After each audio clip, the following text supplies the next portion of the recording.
Assalamualaikum warahmatullahi taala wabarakatuh. Okey, pada hari ini kita akan tengok daun merupakan organ utama fotosintesis. Okey, sejarah ringkas penemuan fotosintesis ditemui oleh Jan Baptista van Helmont pada tahun 1640.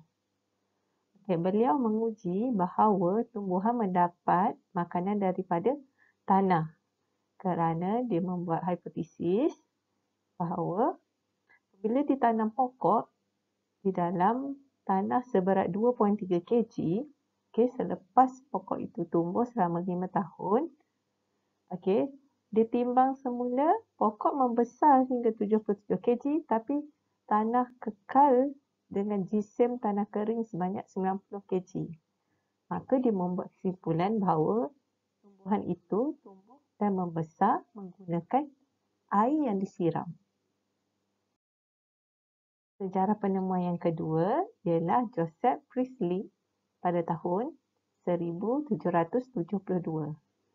Beliau mengkaji bahawa apabila beliau letakkan seekor tikus di dalam balang kaja yang diterbalikkan, tikus tersebut mati. Namun, apabila diletak bersama-sama dengan tumbuhan, tikus itu terus dapat hidup. Menunjukkan bahawa tumbuhan membebaskan oksigen kepada atmosfera sekaligus membekalkan oksigen kepada tikus tersebut.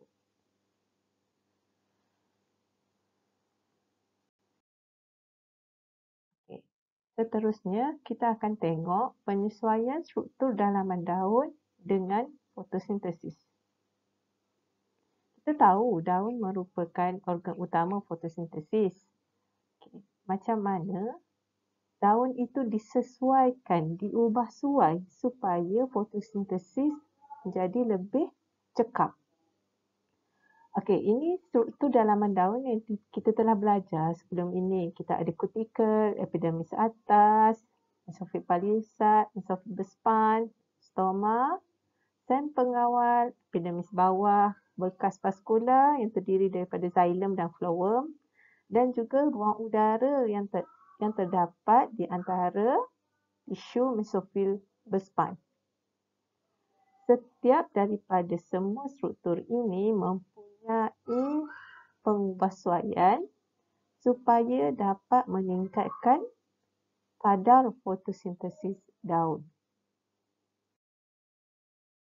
Okey, kita tengok pada struktur yang pertama iaitu lapisan epidermis. Kita ada dua lapisan epidermis, epidermis atas dan epidermis bawah. Okey, epidermis atas dia mempunyai satu lapisan kutikel yang berlilin. Kutikel berlilin ini dapat mencegah kehilangan air berlebihan daripada daun akibat proses penyejatan. Manakala sifat dia yang kedua ialah luxina. Luxina ni supaya dia dapat membenarkan cahaya matahari menembusi epidermis untuk sampai ke sel mesofil palisade. Okay. Epidermis bawah pula mempunyai pengubahsuaian iaitu stoma. Stoma kita tahu merupakan ruang yang membenarkan pertukaran gas dan juga wap air. Okay. Apabila terdapat cahaya, stoma akan terbuka dan membenarkan pertukaran gas berlaku di antara ruang, antara sel dan persekitaran. Okay, mesofil palisade pula. Mesofil palisade dia punya kedudukan adalah tegak dan susunannya sangat rapat. Ia juga mempunyai kloroplas yang sangat banyak. Kenapa pentingnya kloroplas yang sangat banyak ini? Supaya dapat menjalankan fotosintesis secara maksimum. Kita tahu kloroplas mempunyai pigmen klorofil yang mana dia akan menyerap tenaga cahaya untuk proses fotosintesis. Okey, berbeza pula dengan mesofil berspan, dia mempunyai kurang kepadatan kloroplast berbanding mesofil palisad. Okey, dan dia juga tersusun secara longgar, bentuk tidak tetap dan mempunyai ruang udara yang banyak di antara sel supaya dapat membenarkan pertukaran gas. Okey, struktur yang keempat, kita ada berkas vaskular yang terdiri daripada xilem dan phloem. Xilem berfungsi mengangkut air dan garam mineral daripada akar ke daun untuk proses fotosintesis. Manakala phloem akan mengangkut hasil fotosintesis iaitu sukrosa ke seluruh bahagian tumbuhan.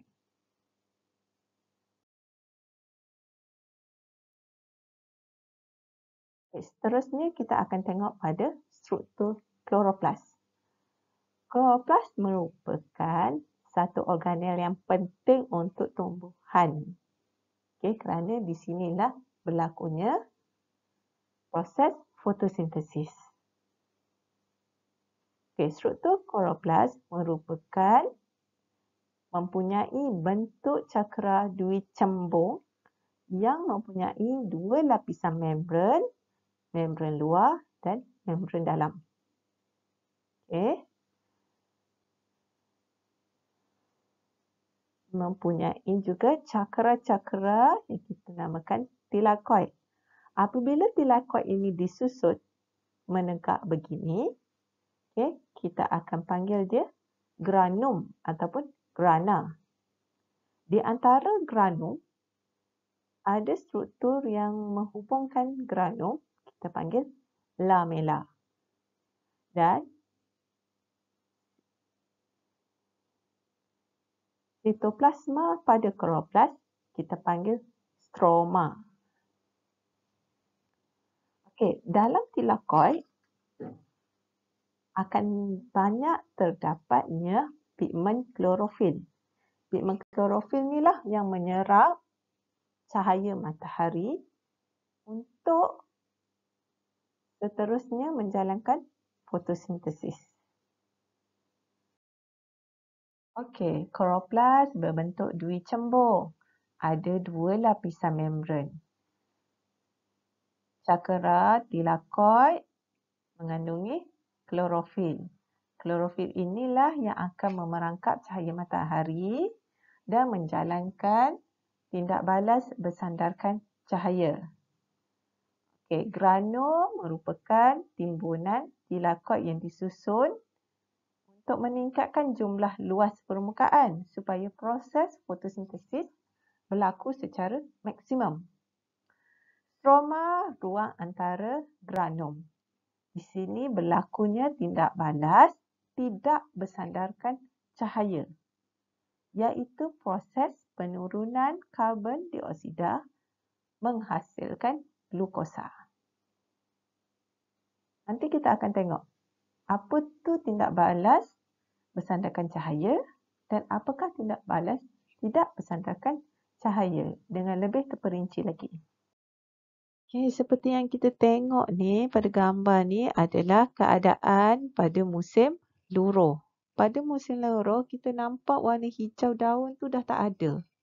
Okay, daun dah bertukar kepada warna kuning kemerah-merahan. Okay, tahu tak kenapa jadi macam ni? Apa kaitannya dengan fotosintesis? Okay, jawapannya ialah kerana berlakunya perubahan panjang cahaya siang dan juga perubahan suhu. Bila panjang cahaya siang berubah, maka daun akan menghentikan proses fotosintesis. Kadar fotosintesis akan berkurang. Okay, menyebabkan klorofil terurai dan warna hijau daun hilang.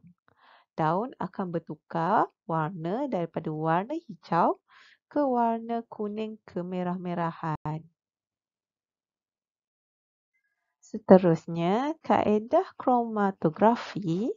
Okey, kaedah ini digunakan untuk kita melihat sendiri pigmen-pigmen yang terdapat dalam daun.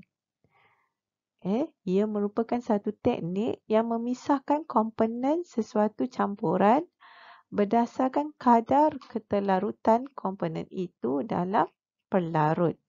Ini kita akan jalankan di dalam makmal di sekolah nanti.